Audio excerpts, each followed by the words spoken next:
تو حضرت مجدد فرما رہے ہیں، اب آگے کل سے مضمون تھوڑا آگے چلے گا انشاءاللہ تعالی۔ حضرت حکیم الامت حضرت تھانوی رحمۃ اللہ علیہ فرماتے ہیں گناہ سے بچنے کے بارے میں، ایک زبانی کے 20 گناہ ہیں، جیسے امام غزالی نے لکھا ہے کہ ایک زبان کے 20 گناہ ہیں۔ جب مجھ سے کوئی پوچھے کون کون سے گناہ ہیں، زیادہ سے زیادہ 10 یا 11 گناہ سکوں گا، باقی 9 کا جب مجھے پتہ ہی نہیں اصلاح کس چیز کی، طنز کر رہے ہیں، بہو کو ظلم کر رہے ہیں، دماغ خراب کر دیا، اولاد کا طلاق دے، غلام ہے ہمارے پاس، نوکرانی ہے، ہمارے حق ہیں، ان کے کوئی حق نہیں ہے، ماسی رکھی ہے ہم نے، بیوقوف، یہ گناہ نہیں۔ اس کو آڑ دلانا، اس کے ماں باپ کو برا کہنا، اسے ذلیل کرنا، اپنی بیٹی کے لیے تعویذ لینا، اب یہ وہ گناہ ہے جس پہ نظر، جیسے بد نظری ہے۔ حضرت تھانوی رحمۃ اللہ علیہ فرماتے ہیں کہ بہت بڑی تعداد میں بزرگوں نے فرمایا کہ 2 گناہوں سے دل خراب ہو جاتا ہے، ایک نظر کی حفاظت نہ کرنا اور ایک غیبت۔ فرمایا دل تباہ ہو جاتا ہے اس سے، فرمایا اسی کو لوگوں نے شیر و شکر سمجھا ہوا ہے۔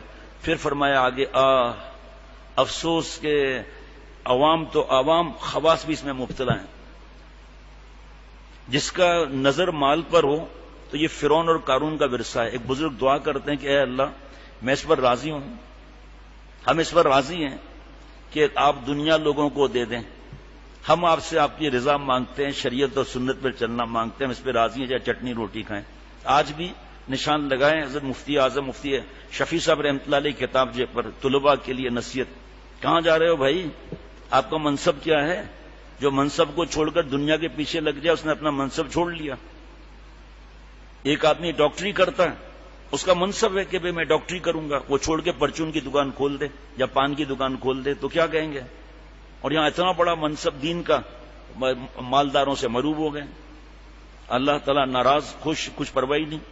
اب وہ داڑھی کم ہو گئی، غیر شرعی تقریبات میں جا رہے ہیں، فوٹوگرافی حرام کرا رہے ہیں، گروپ فوٹو ہو رہے ہیں، اسی تصویریں بن رہی ہیں، پرواہ نہیں، عورتیں ساتھ میں، نوکری میں کوئی پرواہ نہیں۔ ایک ان میں سے جھوٹ بھی ہے، 20 میں سے ایک جھوٹ بھی ہے جس کو لوگوں نے ایسا بنا رکھا ہے جیسے نعوذ باللہ ماں کا دودھ ہوتا ہے کہ اس سے کوئی بچا ہوا نہیں ہوتا۔ اجی یہ وہ چیز جھوٹ ہے، جھوٹ وہ چیز ہے کہ کسی کے نزدیک بھی جائز نہیں، حرام بھی ہے، گناہ کبیرہ بھی ہے، اس پر بیان ہو چکا 2 دفعہ۔ اب یہاں جو لکھا ہوا ہے تو وہ پرانا بیان تو نہیں کر سکوں گا نا۔ اور پھر اس کو مسلمان کیسا مزیدار سمجھتے ہیں، حالانکہ جھوٹ کے ذرا سا لگاؤ ہو جانے سے بھی گناہ ہو جاتا ہے۔ یہاں تک کہ صحابیہ رضی اللہ تعالی عنہا نے ایک بچے سے بہلانے کے طور پر یوں کہا کہ یہاں آ جاؤ یہ چیز دیں گے، تو جناب رسول اللہ صلی اللہ علیہ وسلم نے فرمایا کہ اگر وہ آ جائے تو کیا چیز دو گی؟ انہوں نے دکھایا کہ یہ کھجور ہے میرے ہاتھ میں۔ فرمایا اگر تمہاری نیت کچھ دینے کی نہ ہوتی تو یہ گناہ لکھا جاتا۔ کیسا؟ لے جاؤ ان کو گیٹ پر کہے تو میں فلم دیکھ رہا ہوں، ویڈیو دیکھ رہا ہوں، اس لیے ان کو کہہ دو میں گھر پر نہیں ہوں۔ تو بچہ جا کے بتا دیتا ہے ابا کہہ رہے ہیں میں گھر پر نہیں ہوں۔ یہ بچہ بھی تو جھوٹ سیکھ رہا ہے، میں گھر پر نہیں ہوں، بلکہ بہت سے ایسے بھی بول دیتے ہیں چچا وہ ابا کہہ رہے ہیں میں گھر پر نہیں ہوں۔ اب پرورشی کیا ہوئی؟ حضرت تھانوی رحمۃ اللہ علیہ کے تقریباً میرے خیال میں اب تک 25 سے زیادہ بیان ہو چاہے تربیت اولاد کو دین نہ سکھانے کا وبال، حضرت والا کی کتاب 25 میرے خیال میں بیان ہو چکے ہیں، جس میں چند دن پہلے عشاء کے بعد بیان ہوتا ہے، یہ تھوڑا کر کے کہیں کبھی زیادہ بھی ہو گیا۔ فرمایا کہ بیشتی زیور کا 5واں حصہ، 9واں حصہ، 7واں حصہ سے اولاد کی تربیت کرو، 4تھا حصہ اس سے اولاد کی تربیت کرو، یہ نہ سوچو کہ بڑا ہو کر سیکھ لے گا۔ فرمایا کتابوں میں لکھا ہے اس سے کوئی تربیت نہیں ہوتی، آپ تربیت کر کے دکھاؤ، پھر دیکھو یہ اولاد کیسے نکلتے ہیں۔ اپنی آنکھوں سے دیکھ رہے ہیں کہ نواسی نے، پوتی نے، بیٹی نے، بہو نے، کہ یہ جہاں سے پھٹا ہوا ہے، جہاں سے کپڑا، ادھر سے گریبان چاک ہے، بیٹی ہے پینٹ شرٹ پہنا ہوا ہے، پوتی نے پہنا ہوا ہے، پورا جسم نظر آ رہا ہے، اچھی لگ رہی ہے، کیونکہ ہندو لڑکی اچھی لگ رہی ہے نا، اس لیے یہ بھی اچھی لگ رہی ہے، بال کٹے ہوئے ہیں، وہ کبھی ادھر اچھل رہی ہے کبھی ادھر اچھل رہی ہے، پینٹ شرٹ پہنا ہوا ہے، لڑکوں کے ساتھ پڑھ رہی ہے، نامحرم کے ساتھ، ان کے ساتھ ڈرامے ہو رہے ہیں، فلموں کے ڈرامے بن رہے ہیں، ہنس رہے ہیں ساتھ میں۔ دل میں جب چوٹ لگی نہیں تو پھر درد دل دکھاؤں کیا؟ نہیں جب کیف و مستی دل میں تو پھر گنگناؤں کیا؟ فرمایا دیکھا آپ نے، جھوٹ ایسی بری چیز ہے. خیر یہ تو بڑے لوگوں کی باتیں ہیں، اگر اس سے نہ بچ سکیں تو جو کھلم کھلا جھوٹ ہے اس سے تو بچنا ہی چاہیے نا. اور پھر خاص کر روزے میں بھی لوگ جھوٹ نہیں چھوڑتے. دوسرا گناہ زبان کا ہے. ابھی وہ 20 گناہ پورے اس میں نہیں ہے، ابھی وہ اس کی حضرت کی کتاب ہے پیارے شیخ کی، وہ ہے اس میں لسٹ لکھی ہے پوری 20 گناہوں کی. دوسرا گناہ زبان کا ہے کہ لوگوں کے پیٹھ پیچھے ان کی ایسی باتیں کریں جس سے وہ برا مانے، اسے غیبت کہتے ہیں. لوگ یوں کہا کرتے ہیں کہ میاں ہم تو اس کے منہ پر کہہ دیں گے. اجی اگر منہ پر عیب نکالو گے تو کون سا اچھا کرو گے؟ ہاں اتنی بات ہے کہ اگر منہ پر برا کہو گے تو بدلہ بھی پاؤ گے. ایک جگہ حضرت مجدد نے فرمایا، پتہ نہیں یہاں ہے یا نہیں، فرمایا اگر اس کے سامنے کرو نا تو 2 جوتے پہ پڑیں گے. اگر 2 جوتے نہ پڑیں، گریبان پکڑے، وہ بھی نہ ہو تو کہہ تو صحیح بھائی اللہ کو مر کے جواب دینا ہے، نہیں جواب دینا ہے.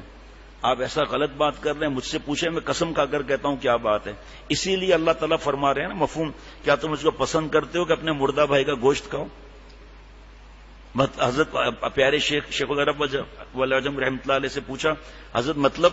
فرمایا وہ موجود نہیں اور اس کے لیے جو بولنا ہے بول دو، تو مردہ ہوا نا ایک قسم کا، وہ اس کے سامنے بول دو نا، اور پھر اس کو تکلیف بھی ہو اس سے. یہاں تک لکھا ہے کتابوں میں کہ اس کی سواری، چلو اس زمانے میں اونٹ تھے، گھوڑے تھے، آج کار، اس کی سواری، اس کے کاروبار، اس کے گھر، اس کی اولاد، اس کے لیے بھی بات کرنا غیبت میں لکھا جائے گا، اس کو تکلیف ہوگی. ہاں اتنی بات ہے کہ اگر منہ پر برا کہو گے تو بدلہ بھی پاؤ گے. وہ شخص تمہیں برا کہہ لے گا یا اپنے سے اس دھبے کو مٹا دے گا. پیچھے برائی کرنا تو دھوکے سے مارنا ہے. یاد رکھو جیسا کہ دوسرے کے مال کی قدر اور عزت ہے، ایسے ہی بلکہ اس سے زیادہ آبرو کی عزت ہے. دیکھو نا جب آبرو پر بن آتی ہے تو مال تو کیا چیز ہے، جان تک کی پرواہ نہیں رہتی. تو جب دوسرے کے مال ہی پر ہاتھ ڈالنا جائز نہیں تو آبرو پر ہاتھ ڈالنا کیسے جائز ہو سکتا ہے؟ مگر غیبت ایسی پھیل گئی ہے کہ باتوں میں معلوم بھی نہیں ہوتا کہ غیبت ہو گئی یا نہیں. اس سے بچنے کی ترکیب تو بس یہی ہے کہ کسی کا بھلا یا برا کچھ بھی ذکر نہ کیا جاوے. ہمارے پاس یہ پرچے چھپے ہوئے ہیں، غصہ ہے اس کا پرچہ، زبان کی 20 آفتیں، اس سے بچنے کا طریقہ، غیبت سے بچنے کا طریقہ. لیکن پرسوں یہ خط تھا بہت عبادت گزار کا، غیبت سے نہیں بچتا، اور جب نہیں بچتا تو آتا بھی نہیں ہوں. پھر میں نے ان کو خط الگ لکھا اس جواب میں، پھر بیان میں 2-3 دفعہ الگ کہا، آنا شروع کر دیا انہوں نے. میں نے کہا آپ کمال کرتے ہو بھائی، اب اگر شوگر میں اچھا کوئی نہیں ہوتا تو علاج تو کرا رہا ہے نا کہ مرض آگے نہ بڑھے. آپ سے غیبت نہیں چھوٹ رہی اور آپ جو ہے آ بھی نہیں رہے ہو کہ مجھے شرم آتی ہے. شرم کی حقیقت کیا ہے؟ ملا علی قاری رحمۃ اللہ علیہ مشکات کی شرح مرکات میں فرماتے ہیں، فَإِنَّ حَقِيقَةَ الْحَيَاءِ أَنَّ مَوْلَاكَ لَا يَرَاكَ حَيْثُ نَهَاكَ. اصلی حیا یہ ہے کہ ہمارا پالنے والا ہمیں بے حیائی کے کاموں میں نہ دیکھے، گناہ کے کاموں میں نہ دیکھے، یہ حیا ہے. میں نے ان سے کہا بھائی کمال کرتے ہو، جو چھوڑنے کی چیز ہے گناہ وہ نہ چھوڑا، اللہ کی ذات کو ہی چھوڑ دیا، نعوذ باللہ. اور پھر بہانہ کیا کہا ہے صاحب کوئی مانتا ہی نہیں ہے. اچھا چلو کوئی نہیں مانتا، ہم تو مانیں، اس میں کیا چیز مانے ہیں؟ ہم تو مانیں، اس میں کیا چیز مانے ہیں؟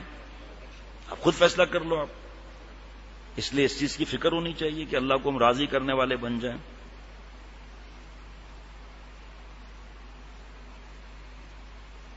ترکیب تو بس یہی ہے کہ کسی کا بھلا یا برا کچھ بھی ذکر نہ کیا جائے، کیونکہ بھلائی کا ذکر بھی اگر کرو گے تو شیطان دوسرے کی برائی تک پہنچا دیتا ہے اور کہنے والا سمجھتا ہے کہ میں بھلائی کا ذکر کر رہا ہوں، حالانکہ برائی کے مل جانے سے وہ بھلائی بھی کرکری بےکری ہو جاتی ہے، بےکری ہو جاتی ہے. اجی حضرت آپ کو تو اپنے ہی کام بہترے ہیں. انداز دیکھے حضرت مجدد رحمۃ اللہ علیہ کا، اجی حضرت آپ کو تو اپنے ہی کام بہترے ہیں، پہلے ان کو پورا کیجئے، آپ کو دوسرے کی کیا پڑی. اور گناہ ہونے کے سوائے غیبت میں کچھ مزہ بھی تو نہیں.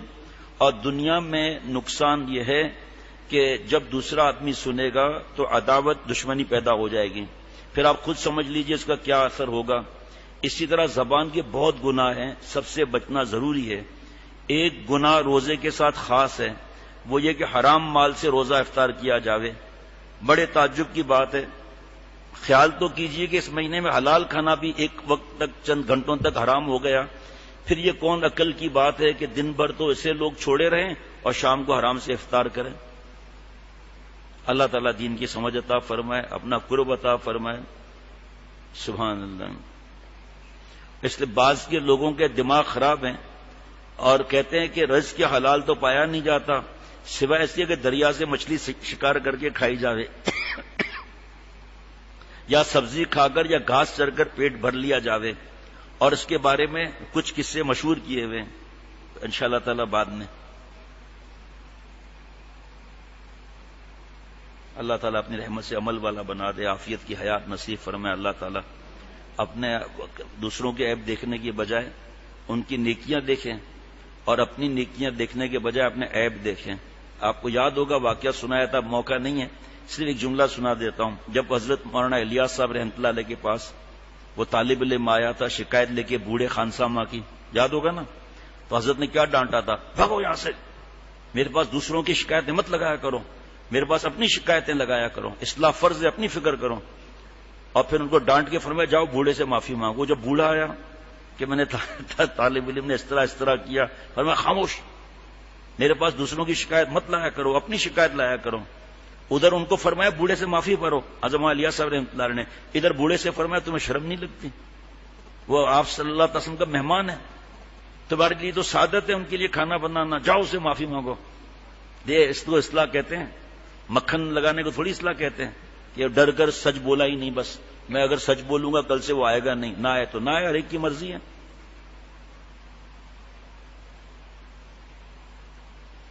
اور رفیع اللہ ٹھیک ہے، لے لیجیے گا ان سے، طیب سے. لڑکوں سے احتیاط کرنے کے بارے میں پہلی دفعہ یہ مضمون بیان ہوا تھا کل. ربنا تقبل منا انك انت السميع العليم. السلام علیکم ورحمۃ اللہ وبرکاتہ.